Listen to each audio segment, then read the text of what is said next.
Sir ఫోటోగ్రాఫర్లు chance ఇవ్వండి ఒక్క నిమిషం. అధికారులకు తెలియజేసి పట్టణంలో కొన్ని స్పా సెంటర్లో ఇల్లీగల్ యాక్టివిటీ జరుగుతుందని సమాచారం రావడంతో ఆ విషయాన్ని పై అధికారులకు తెలియజేసి వారి యొక్క ఉత్తర్వుల మేరకు పార్వతమ్మ టెంపుల్ దగ్గరలో ఉన్న ఈ V2 స్పా సెంటర్ పైన మా సిబ్బందితో రైడ్ చేయడం జరిగింది. ఈ రైడ్ చేసినప్పుడు ఒక వ్యక్తి ఒక లేడీ ఈ దీంట్లో మసాజ్ చేయించుకుంటూ దొరకడం జరిగింది.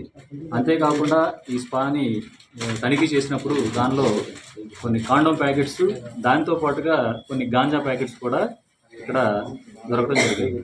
కాబట్టి ఈ స్పా సెంటర్ ఎవరైతే నిర్వహిస్తూ ఉన్నారో ఆ నిర్వహిస్తున్న వ్యక్తిని కస్టడీలోకి తీసుకుని అతని పైన కేసు నమోదు